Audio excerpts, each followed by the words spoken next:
Okay, hey guys, what's going on? It's Meshi with Path to Wellness with Meshi. Thank you so much for joining me for another video.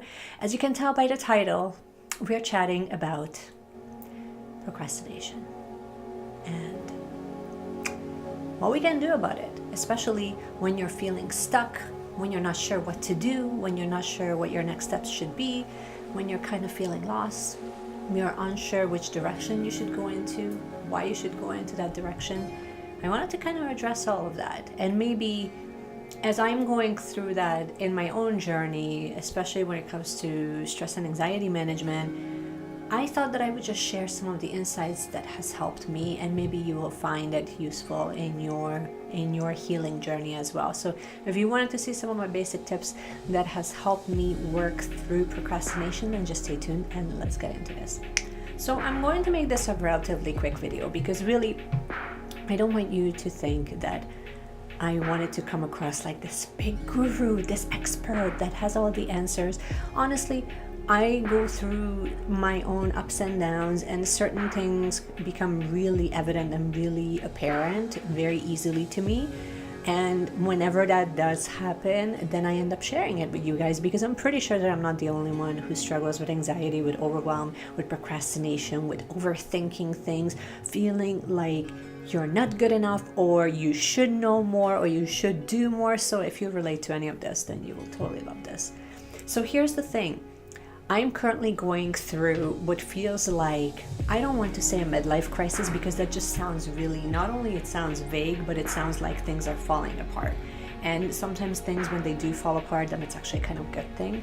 So I don't really want to phrase it like that. I would much rather just say, I'm sort of in a limbo of procrastination, let's just say that. And it's not so much that I'm not taking action, but it's more along the lines of I'm just unclear of which direction to go to. You know, when you're kind of sitting there and you have this feeling like, oh, I should be doing something, but I'm just not sure what.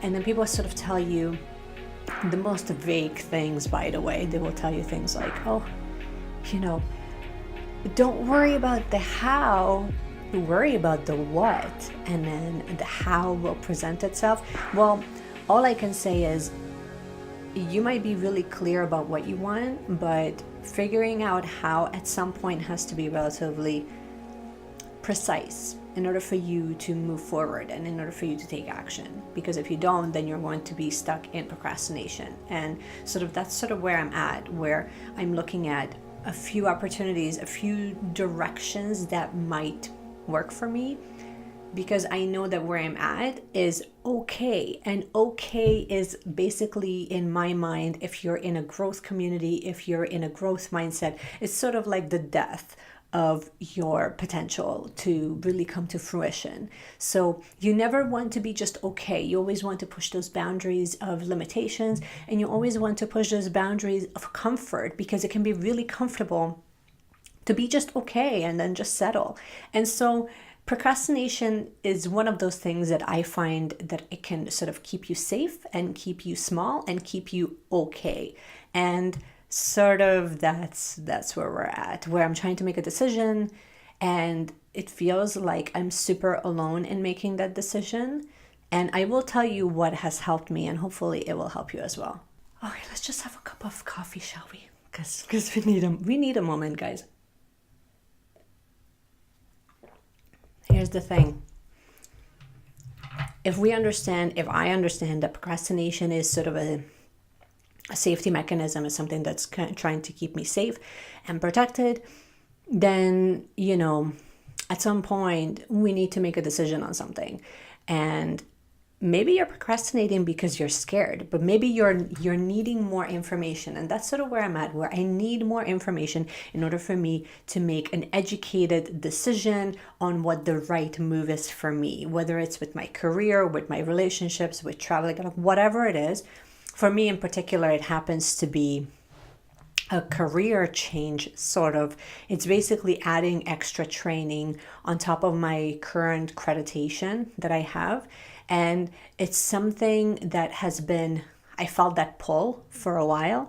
I just didn't want to listen to that pull because I'm pretty stubborn, because I always feel like you need to be in a structured setting in order for you to, there has to be like a timeline, and everything has to be like nice and neatly packaged. I don't know if you relate to this, but if you have stress and anxiety, most of you will be super anal about the details and you want predictability, which is what I'm not getting here, which becomes extremely frustrating. So then end result is that I end up procrastinating, or I just talk to the wrong people who really cannot help me, which becomes even more annoying because then I just feel like I really don't have the answers that I really need in order for me to move forward. So first thing that I've done is I stopped talking to people that cannot help me. I'm not sharing the dilemma. I'm not sharing the type of problem that I have with people that are really not qualified to help me, because they're coming from their point of view, not from a point of view of what would be the next right move for me and my own personal growth. So that was number one. And maybe you should try that. Take a look at who are you sharing these conflicts with, because I'm telling you, if you end up going into that community that is living and breathing that would probably be able to give you a better insight versus someone who's like a family member or like a friend who, like, you know, you're not going to be able to get entrepreneurial advice. If you are an entrepreneur, you're not going to get the same advice from someone who's like a school teacher working 9 to 5. You know what I mean? Like they have a totally different mindset. It doesn't make them bad. It's just they might not relate to some of the struggles and the obstacles and the hardships and, you know, the successes and the potential that an entrepreneur would have available to them. So that's number one. Number two, one thing that has helped me quite tremendously, and I'm still going through it. So I'm still not through the thick. I'm like right in the middle of it right now. I'm not through it completely where I came out on the other side and I'm like all victorious and like life is good. I'm really right in the thick of it. But as it becomes more clear to me what I need to do, that's sort of where we're at today. So the number two thing that has helped me, and it's continuing to help me, is to remind myself of what is my process to figure things out, and to like how do you date the idea. So I'm currently dating the idea of what would happen if I go in that direction, what would happen if I don't go in that direction, what is like the potential loss. But I also know that in order for me to gain even more clarity, I need to move.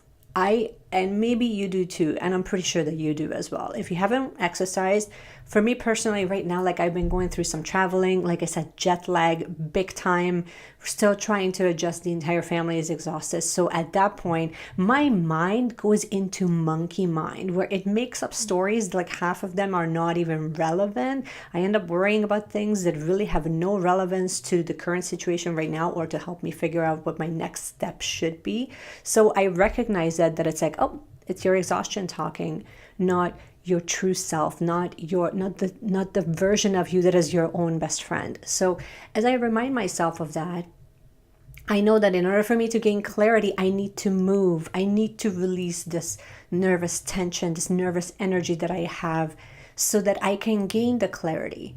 And then also I remind myself that regardless of which direction I go into, if it's something that is meant for me, then it will continue to come up and come up and come up. And if I cannot stop thinking about it, then there's a really, really good chance that that's something, that opportunity, that school, that like whatever it is, it's meant for me.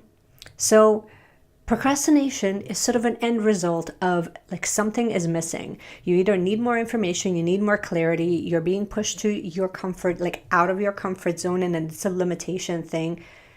Tune in, create the environment around you that can help you tune in, because honestly, nobody that you talk to will be able to give you what is the best thing for you. You know what the best thing is for you. And my last tip for you is very simple, is use something like a crystal to help you tune into the present, because it becomes very easy, especially when you're procrastinating, it becomes very easy to go down the loophole of negative self-talk, and you feel guilty, and you beat yourself up for feeling guilty, you beat yourself up for not taking action, you beat yourself up for, whatever. So like you kind of create this loop that like never ends.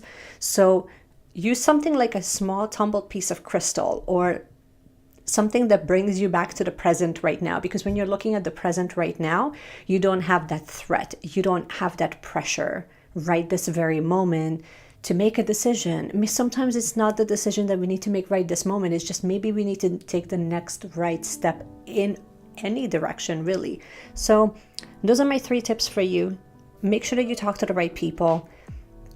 tune in, create the environment where you can tune in and come back to the present and see if procrastination still lingers. But nevertheless, feel through it. Don't rush through it. Feel through it, because whenever you have that frustration, that anger, that uncomfortable emotions that are arising, is there for a reason. It's there for you to really tune in on what your body is trying to tell you. And maybe you're just being pushed to that comfort zone where you feel okay, and you know deep down in your heart that there's something bigger that's waiting for you. So I would love to hear from you. What are you guys procrastinating on right now? I'm still dealing with my own, but I also know what my next steps need to be in order for me to work through it. But I would love to hear from you. This is your question of the day. What is the one thing that you're currently procrastinating on, and what will you do to do something about it? Let me know in the comments, you guys. And I hope that you found this helpful. Hope you found this useful. If you did, you already know what to do. You can give me a thumbs up. You can subscribe. If you are brand new here, we're all about intentional living. We're all about living a more meaningful life. And we kind of chat with you about 3 times a week, during the week. So you might not know sort of what's going to be coming up when, what the release schedule is looking like. So if you wanted to kind of grab a hold of that, I usually release a recap email every single Monday. And I show you what some of the best takeaways are from each of my videos. And I also show you what's coming up next for the following week. That way you don't really miss anything. If you wanted to sign up, link is down in the description. I will also link some of my previous anxiety management videos and mindset videos that I have done in the past that I think will help you, especially if you're struggling with overwhelm and anxiety in general. So you guys can check that out as well. And in the meanwhile, just keep shining, you guys. You're so much more powerful than you think. And I will see you again next time. Bye.